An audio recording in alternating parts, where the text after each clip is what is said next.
এখন কথা বলছি ডাক্তার দীপু মনির সাথে। প্রথমে আমরা আসছি, আপনি তো সরকারি সফরে সিডনিতে এসেছেন, আপনি কি এটা সম্বন্ধে একটু বলবেন কি, এটা লক্ষ্য এবং উদ্দেশ্য? একটি সংসদীয় প্রতিনিধি দল নিয়ে আমরা এসেছি বাংলাদেশ জাতীয় সংসদে।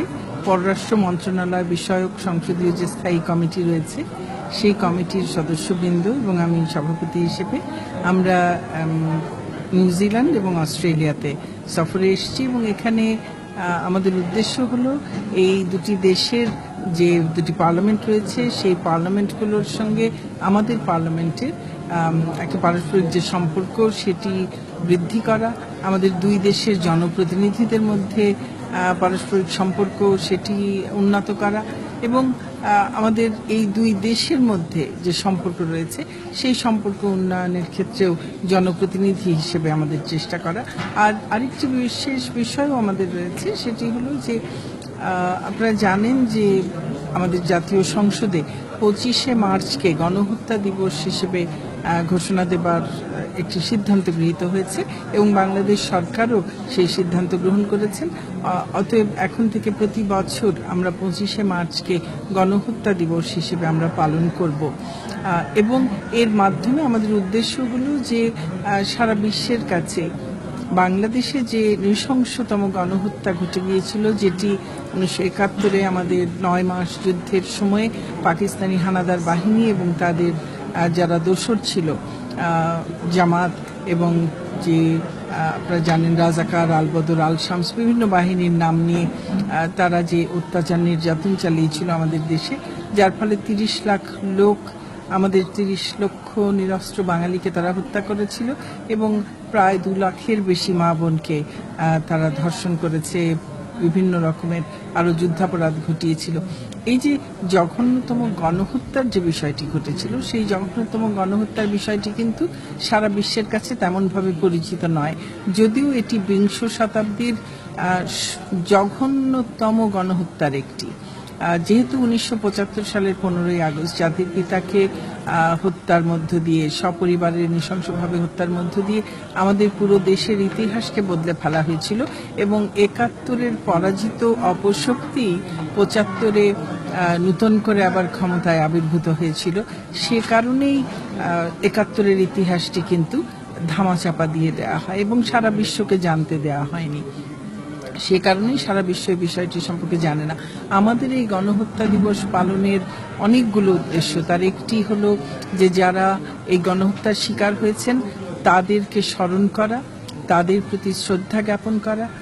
এই গণহত্যা যে ঘটেছে তার জন্য যারা দায়ী, যে যারা যুদ্ধাপরাধী আছে তাদের বিচার তো আমরা করছি এবং এমনভাবে এই বিষয়গুলোকে স্মরণ করা, মানুষকে জানানো, সারা বিশ্বকে জানানো যে যেন পৃথিবীতে আর কোথাও কখনো এই রকমের জঘন্য গণহত্যার ঘটনা না ঘটে। তো আমরা এই আমাদের গণহত্যার বিষয়টি এবং আমাদের এই যে সংসদের সিদ্ধান্তের বিষয়টি, সরকারের সিদ্ধান্তের বিষয়টি, এটি আমাদের বন্ধু প্রতিম দেশগুলোর যে সংসদগুলো রয়েছে আমরা তাদেরকেও জানাতে চাই, তাদের মাধ্যমে, তাদের জনপ্রতিনিধিদের মাধ্যমে সেসব দেশের জনগণের কাছে ওই বিষয়টিকে আমরা তুলে ধরতে চাই, যাতে সারা বিশ্ব এই আমাদের গণহত্যার বিষয়টি সম্পর্কে জানে, গণহত্যার যারা শিকার তাদেরকে যেন তারা স্মরণ করে এবং তার মাধ্যমে আমরা যেন বিশ্বে এ ধরনের ঘটনার পুনরাবৃত্তি আমরা রোধ করতে পারি। আপনি কি বলবেন কতটা দেশের স্বীকৃতি লাগবে তাতে, এবং কয়টা দেশের স্বীকৃতি পেয়েছেন? না, এটা স্বীকৃতির বিষয় না, এটা স্বীকৃতির কোনো বিষয় না। বিশ্বে একটি আন্তর্জাতিক গণহত্যা দিবস একটি আছে, সেটি 9ই ডিসেম্বর। আমরা এটি বিশ্বের স্বীকৃতির কোনো বিষয় না, এটি হচ্ছে সারা বিশ্বকে আমাদের জানানো। আমাদের গণহত্যার বিষয়টি সারা পৃথিবীতে তেমনভাবে লোক এখনো জানে না। এই বিষয়টিকে সারা বিশ্বের কাছে পরিচিত করে তুলে ধরা, পরিচিত করা, এটিকে তুলে ধরা এবং তার মাধ্যমেই জনসচেতনতা তৈরি করা, সেটি আমাদের উদ্দেশ্য। এর মধ্যে কোনো স্বীকৃতির বিষয় জড়িত নেই। আচ্ছা, ধন্যবাদ। আমাদের বাংলাদেশে আপনি প্রথম নারী পররাষ্ট্রমন্ত্রী ছিলেন, তো আপনার এই ব্যাপারে অনুভূতি কি একটু বলবেন কি? দেখুন, প্রথম নারী পররাষ্ট্রমন্ত্রী ছিলাম, এটার অনুভূতি আমাদের আসলে কখনো এর আগে আমি যখন পররাষ্ট্রমন্ত্রী দায়িত্ব পাই একই সময়ে আমাদের আরেকজন অত্যন্ত সিনিয়র একজন নেত্রী অ্যাডভোকেট বেগম সাহারা খাতুন, তিনি স্বরাষ্ট্রমন্ত্রীর দায়িত্ব পেয়েছিলেন। আগে এই ধরনের মন্ত্রণালয়গুলোর দায়িত্ব এর আগে কোনোদিন কোনো নারীকে দেওয়া হয়নি, এবং আমাদের সমাজে যে ধরনের চিন্তাভাবনা ছিল তাতে নারীরা এই ধরনের কোনো মন্ত্রণালয়ের দায়িত্ব পালন করতে পারবেন সে বিষয়টি আসলে কেউ সেভাবে চিন্তা করেনি। কিন্তু যদিও সেই 1991 সাল থেকেই আমাদের দেশে নারী প্রধানমন্ত্রী ছিলেন, এখনো আছেন। তো যাই হোক, বঙ্গবন্ধু কন্যা জননেত্রী শেখ হাসিনা তিনি নারীর অধিকার প্রতিষ্ঠার জন্য যেমন কাজ করেছেন, আমাদের দেশের প্রতিটি ক্ষেত্রে নারীকে তেমনি একেবারে প্রথমবারের মতো সব কাজে সব জায়গায় নারীকে দায়িত্ব দিয়ে তিনি প্রমাণ করেছেন যে নারী আসলে যে কোনো কাজই নারীর পক্ষে করা সম্ভব। তো যখন আমাকে দায়িত্ব দিয়েছেন, অবশ্যই এই মন্ত্রণালয়টিকে সবাই অনেকেই এই মন্ত্রণালয়ের দায়িত্ব পেতে আগ্রহী থাকেন, যদিও আমার জানা ছিল না এটিতে আমাকে দায়িত্ব দেওয়া হবে। তো আমাকে দায়িত্ব দেওয়া হয়েছে। আমি আমার মাননীয় প্রধানমন্ত্রী বঙ্গবন্ধু কন্যা দেশরত্ন শেখ হাসিনার সার্বিক দিক নির্দেশনায় আমি আমার সাধ্যমতো চেষ্টা করেছি আমার দেশের জন্য কাজ করতে, আমার জাতীয় স্বার্থ সমুন্নত রাখতে এবং দেশের উন্নয়নে আন্তর্জাতিক ক্ষেত্রে দেশের ভাবমূর্তি উজ্জ্বল করার ক্ষেত্রে আমাদের যে পররাষ্ট্রনীতির মূল সুর, সবার সঙ্গে বন্ধুত্ব, কারোর সঙ্গে বৈরিতা নয়, সেটিকে সত্যিকার অর্থেই চর্চা করতে এবং আমাদের সেই 2009 থেকে 2013 সেই সময়কালে আর শুধু আমাদের প্রতিবেশী দেশগুলো নয়, বিশ্বের বহু জায়গায় আমাদের যেসব সমস্যা ছিল সেই সব সমস্যাগুলো সমাধানে আমরা সক্ষম হয়েছি। অনেকগুলোতেই ব্যাপক অগ্রগতি সাধিত হয়েছে এবং বাংলাদেশ একটি গণতান্ত্রিক অসাম্প্রদায়িক রাষ্ট্র হিসেবে এবং একটি অগ্রসরমান রাষ্ট্র হিসেবে সবার কাছে পরিচিতি পেয়েছে। আমি সেই জন্য অবশ্যই আমি সৃষ্টিকর্তার কাছে কৃতজ্ঞ, যেমন তেমনি তারপরেই আমি আমার প্রাণপ্রিয় নেত্রীর কাছে কৃতজ্ঞ এবং আমার এলাকার জনগণও যারা আমাকে নির্বাচিত করেছিলেন তাদের মূল্যবান ভোট দিয়ে তাদের কাছেও কৃতজ্ঞ। আমি দেশের জন্য কাজ করবার সুযোগ পেয়েছি এবং অবশ্যই পররাষ্ট্রমন্ত্রী হিসেবে অনেক চ্যালেঞ্জও থাকে। তো সেই রকম খুব চ্যালেঞ্জিং একটি দায়িত্ব, অনেকগুলো দায়িত্ব, সেটা পালন করবার সুযোগ পেয়েছি, সৌভাগ্য আমার হয়েছে। অবশ্যই সেটির জন্যে একটা ভালো লাগার একটা বোধ তো অবশ্যই আছে। ধন্যবাদ আপা। আপনি কি বলবেন বর্তমান সরকারের সফলতা এবং ব্যর্থতা নিয়ে কিছু? দেখুন, বর্তমান সরকার আমি বলবো যে আমি তো মনে করি সার্বিকভাবেই সফল। ব্যর্থতা যে কোনো কাজ করতে গেলেই হয়তো সেখানে ব্যর্থতা থাকে, কিন্তু আমি ব্যর্থতা তখনই বলবো যখন কোনো সরকার তার জনগণের স্বার্থ রক্ষায়, জনগণের অধিকার রক্ষায়, জনগণের আশা আকাঙ্ক্ষা পূরণে,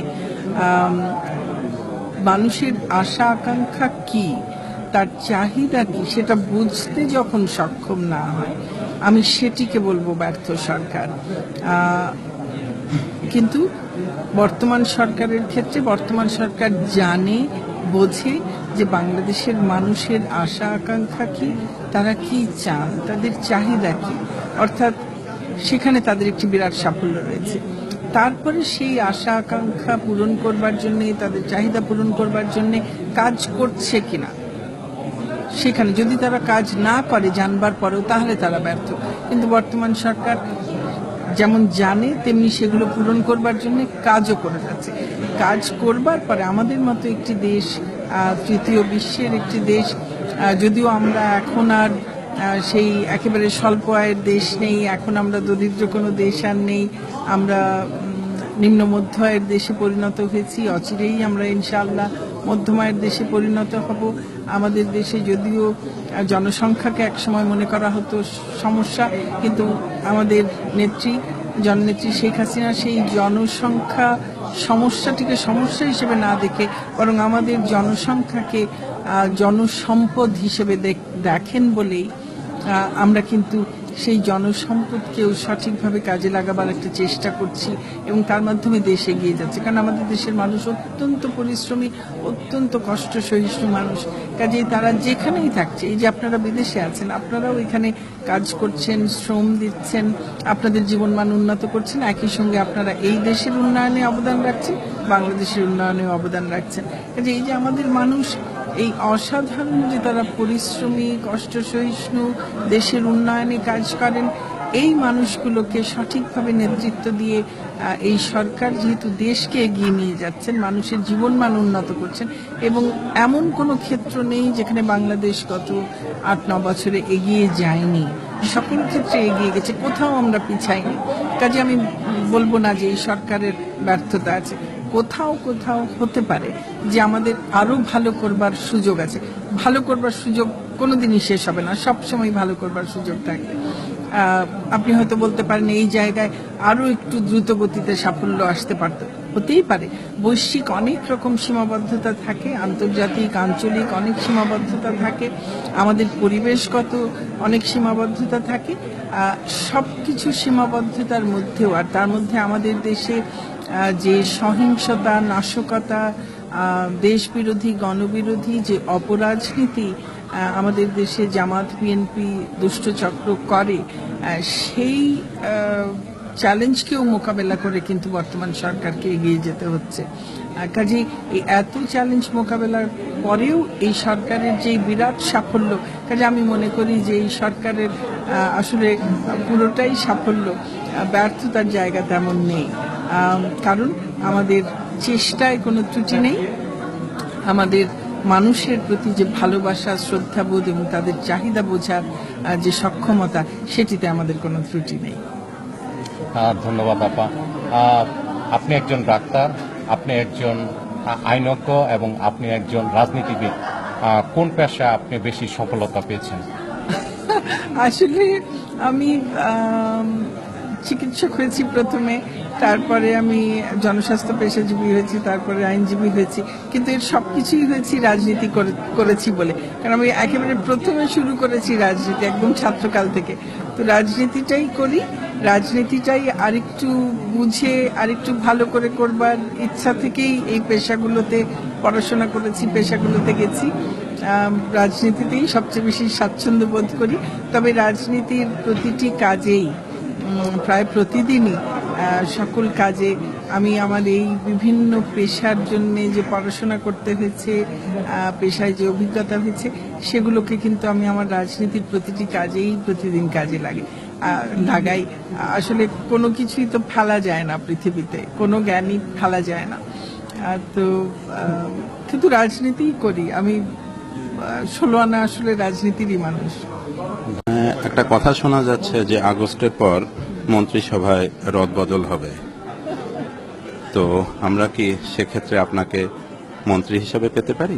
দেখুন, মন্ত্রণালয়ের মন্ত্রিসভার পরিবর্তন এটি পৃথিবীর যে কোনো দেশেই খুবই স্বাভাবিক একটি ঘটনা। মন্ত্রিসভা রিশাফল করা হয় অনেক সময়ই এবং এর পুরো বিষয়টি সকল দেশেই প্রধানমন্ত্রীর এখতিয়ার এবং তিনি যখন যাকে যে মন্ত্রণালয়ের দায়িত্ব দেবেন তিনি দিতে পারেন, এটি তার এখতিয়ারভুক্ত। আমাদের এখানেও অনেক সময়ই আমরা পত্রপত্রিকায় দেখছি যে মন্ত্রিসভায় পরিবর্তন আসছে। তো মন্ত্রিসভায় যদি মাননীয় প্রধানমন্ত্রী মনে করেন যে তিনি মন্ত্রিসভায় পরিবর্তন আনবেন, তবে অবশ্যই তিনি প্রয়োজনীয় পরিবর্তন আনবেন। তিনি যেখানে যাকে উপযুক্ত মনে করবেন তিনি তাকে সেখানে উপযুক্ত সেই দায়িত্ব দেবেন। আমি এখন দলের যেমন গুরুত্বপূর্ণ দায়িত্ব আছে আমার উপরে, একইভাবে সংসদেও কাজ করছি, দায়িত্ব আছে। কাজে দল, সংসদ সবকিছু মিলিয়েই অবশ্যই, এবং নিজের নির্বাচনী এলাকা আছে। তারপরেও যদি মাননীয় প্রধানমন্ত্রী মনে করেন তিনি যদি এরপরেও অন্য কোনো দায়িত্ব দেন, তবে অবশ্যই তিনি যখন যে দায়িত্ব দিয়েছেন অতীতে সেটি যেমন সততা নিষ্ঠা আন্তরিকতার সঙ্গে আমার সমস্ত চেষ্টা দিয়ে আমি করবার চেষ্টা করেছি।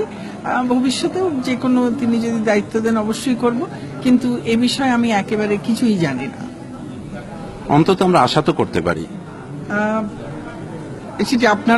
এটি আপনাদের ব্যাপার, আশা করবেন কিনা। আমরা যতদূর জানি আপনার মাদার তেরেসা পদক সম্মাননা পেয়েছেন, এটা সম্পর্কে একটু বললেন আপনার অনুভূতিটা। এটি বেশ কয়েক বছর আগে, তখন আমি পররাষ্ট্রমন্ত্রী ছিলাম। মাদার তেরেসা আন্তর্জাতিক পদক একটি কলকাতা ভিত্তিক একটি সংগঠন এটি দিয়ে থাকে, তারা আমাকে দিয়েছিলেন। যে কোনো স্বীকৃতি আসলে একজন মানুষকে তার দায়িত্ব সম্পর্কে আরো অনেক বেশি সচেতন করে তোলে, দায়িত্বের বিষয়টি আরো অনেক বাড়িয়ে দেয়। অবশ্যই যে কোনো স্বীকৃতি পেতে নিশ্চয়ই মানুষের ভালো লাগে, যখন কেউ কাজ করে কাজের স্বীকৃতি পায় নিশ্চয়ই ভালো লাগে, তবে তার সঙ্গে একই সঙ্গে সেই দায়িত্বটাও তখন আমার মনে হয় আরো বেড়ে যায়। আপনার বেশি সময় নিব না, আমাদের সর্বশেষ প্রশ্ন হলো, আমরা এখানে অস্ট্রেলিয়াতে শিশু এবং নারী নির্যাতন নিয়ে কাজ করছি, আমি ওটার একজন অ্যাম্বাসেডর। তো এই ব্যাপারে আপনারা বাংলাদেশে কি ধরনের পদক্ষেপ নিচ্ছেন এবং এটার সাথে কাজ করতে আপনারা কতটুকু উৎসাহী, বা এটা সম্বন্ধে কিছু বলুন। দেখুন, নারী নির্যাতন, শিশু নির্যাতন, এই বিষয়গুলো কিন্তু বিশ্বের কোনো একটি দেশে বা একটি সমাজে সীমাবদ্ধ নয়। পৃথিবীর প্রায় সকল দেশে, যে দেশগুলোকে খুব উন্নত দেশ ধরা হয়, যে দেশগুলো অর্থনৈতিকভাবে উন্নত, যেখানে মানব সম্পদের উন্নয়ন ব্যাপক হারে ঘটেছে, সকল জায়গায় কিন্তু এখনো নারী নির্যাতন রয়েছে, শিশু নির্যাতনও বহু জায়গায় রয়েছে। আমাদের দেশও তার ব্যতিক্রম নয়, যদিও আমাদের দেশ এখনো অর্থনৈতিকভাবে তত উন্নত পর্যায়ে এখনো যায়নি, আমরা উন্নতি করছি। আসলে এই নির্যাতনগুলোর পেছনে, বিশেষ করে নারী নির্যাতনের পেছনে যে বিষয়টি কাজ করে সেটি হলো পুরুষতান্ত্রিকতা।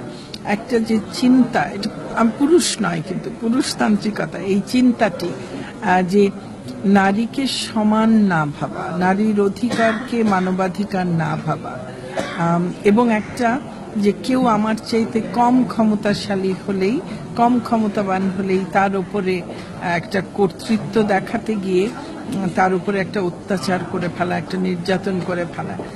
তো এই বিষয়টি, এই পুরুষতান্ত্রিকতায় কিন্তু নারী পুরুষ সকলেই আক্রান্ত থাকে, এবং এটি সামাজিকভাবেই এই পুরুষতান্ত্রিকতা চলে আসছে দীর্ঘদিন থেকে। এই পুরুষতান্ত্রিক মনোভাব থেকে আমাদের বেরিয়ে আসতে হবে, এবং আমরা যত মানুষের অধিকার সম্পর্কে সচেতন হব তত আমরা এর থেকে নিজেদেরকে দূরে রাখতে পারবো। এর জন্য আসলে আমাদের ব্যাপকভাবে মানুষের মধ্যে সচেতনতা সৃষ্টি করতে হবে। আমাদের দেশে কিন্তু অনেক আইন তৈরি হয়েছে, বিশেষ করে বর্তমান সরকারের, শেখ হাসিনা সরকারের সময়ে অনেকগুলো নারী নির্যাতন রোধের জন্য অনেকগুলো আইন করা হয়েছে। এমনকি গৃহ অভ্যন্তরে যে নারীকে নির্যাতিত হতে হয় সেই বিষয়, সেটি নিরসন করবার জন্যও, সেটি প্রতিরোধ করবার জন্যও কিন্তু আইন করা হয়েছে। কিন্তু শুধু, এবং এই আইনগুলো অত্যন্ত ভালো, নারী পাচার রোধ করবার ব্যাপারেও আইন করা হয়েছে, শিশু নির্যাতনের ব্যাপারেও আইন আছে। কিন্তু এই যত আইনই হোক না কেন, আইনের সঠিক ব্যবহার, প্রয়োগ যেমন হতে হবে, এবং সেই প্রয়োগ কে করবে? প্রয়োগ তো মানুষই করবে। এখন সেই মানুষের মানসিকতার যদি পরিবর্তন না হয়, তাহলে কিন্তু শুধু আইন করে হবে না। সরকার ব্যাপকভাবে কাজ করছেন, আমাদের গণমাধ্যমগুলো কাজ করছে, আমাদের স্বেচ্ছাসেবী প্রতিষ্ঠান থেকে শুরু করে আমাদের বহু রাজনৈতিক দলেরও অনেকেই আমরা কাজ করছি। তবে আমি মনে করি যে আমরা অনেক অগ্রগতি করতে পেরেছি, কিন্তু তারপরও এখনো বহু ঘটনা ঘটে, পৃথিবীর বহু দেশেই ঘটে, সব দেশেই ঘটে।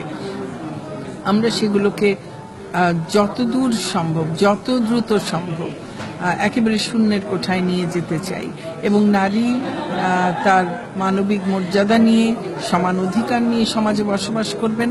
তাকে কোনো শুধুমাত্র নারী হবার কারণে নির্যাতনের শিকার হতে হবে না, এটি আমাদের নিশ্চিত করতে হবে। একইভাবে শিশু নির্যাতন একটি জঘন্যতম অপরাধ, এবং এই শিশু নির্যাতন রোধ করার ক্ষেত্রেও গণ সচেতনতা তৈরি একটি খুব বড় ব্যাপার। আমাদের দেশে খুব ছোটখাটো কারণেও অনেক সময় পথ শিশুদেরকে বা যে কোনো শিশুকে নির্যাতন করা হয়। এই নির্যাতনগুলো রোধ করতে হলে আমাদের পারিবারিকভাবে সকলকে সচেতন হতে হবে, সামাজিকভাবে সচেতন হতে হবে এবং যে আইনগুলো আছে তার সঠিক প্রয়োগ আমাদের করতে হবে। সেই জন্য আসলে শুধু সরকার নয়, সরকার সমাজ সবাইকে মিলেই আমাদের একসঙ্গে কাজ করতে হবে। আপনারা যে উদ্যোগটি এখানে নিয়েছেন আমি তাকে স্বাগত জানাই। আমাদের দেশেও এই হোয়াইট রিবন অ্যালায়েন্স আছে, কাজ করছে। আমি তার সঙ্গেও দীর্ঘদিন জড়িত ছিলাম, এখনো আছি। আমরা মনে করি নারী নির্যাতনের বিরুদ্ধে বাংলাদেশে ব্যাপকভাবে কিন্তু কাজ চলছে। মাননীয় মন্ত্রী, আপনাকে অসংখ্য ধন্যবাদ নবধারা নিউজের পক্ষ থেকে আমাদেরকে সময় দেওয়ার জন্য। প্রিয় দর্শক, আমরা এতক্ষণ কথা বললাম আমাদের মাননীয় সাবেক পররাষ্ট্রমন্ত্রী ডাক্তার দীপু মনির সাথে। সবাই ভালো থাকুন, সুস্থ থাকুন, ধন্যবাদ।